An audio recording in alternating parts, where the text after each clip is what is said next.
Welcome to the Command & Conquer Mode tutorial for Renegade X. Here, you will learn the essentials needed to fully experience this RTS shooter hybrid. In CNC mode, your objective is to destroy the enemy base while protecting your own. There are two distinct teams to choose from, the militaristic and mighty Global Defense Initiative or the technological yet crafty Brotherhood of Nod. Each faction's base is composed of several key structures, all having specific roles. The refinery's role is to provide the player with an easy source of credits. In CNC mode, credits are the player's currency, used to upgrade your character, buy weapons, construct vehicles, and gain special items. Credits are awarded for attacking enemy units, structures, or repairing allied ones.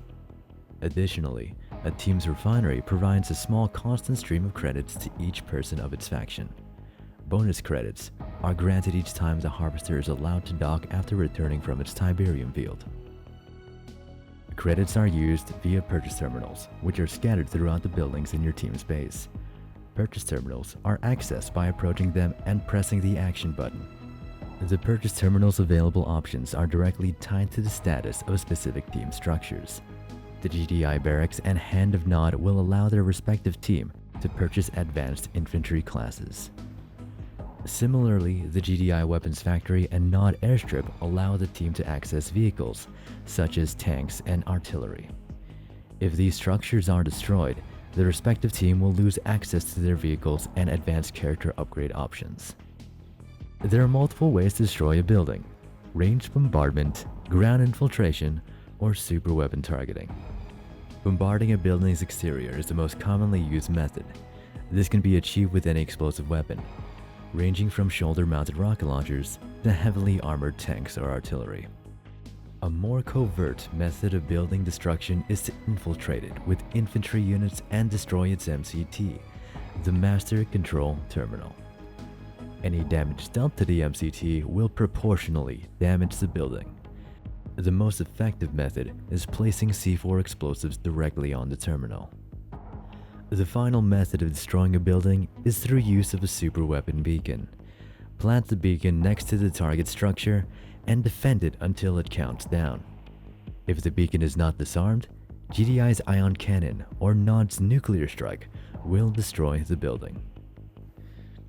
Be aware that on some maps, the enemy base is guarded by automated base defense structures. Use caution, as they will attack you on sight.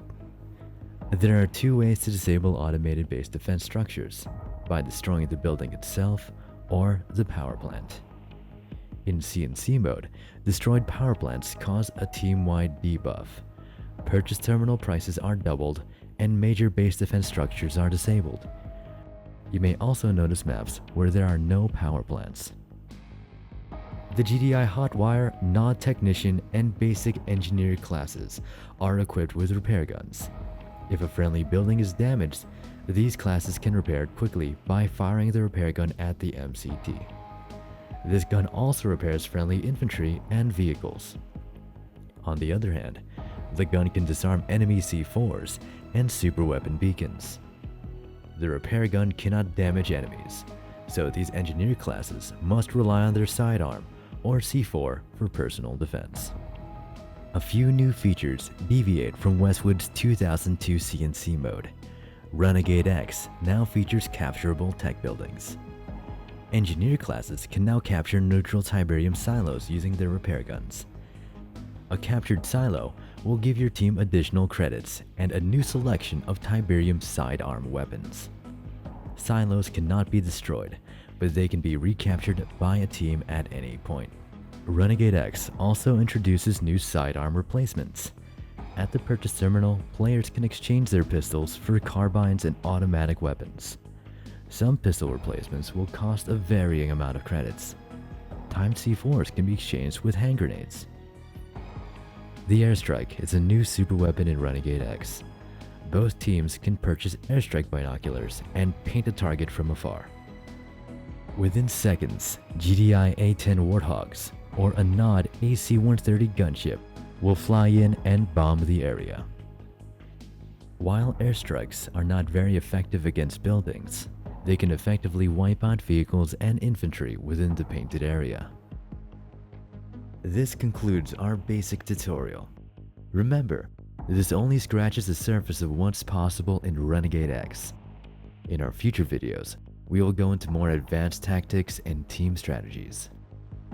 For years, Totem Arts has worked hard to breathe new life into Command and Conquer mode, and now is the time to bring this cult classic shooter from 2002 back into the spotlight. See you on the battlefield, Commander. It's finally time to rock and roll. Woo!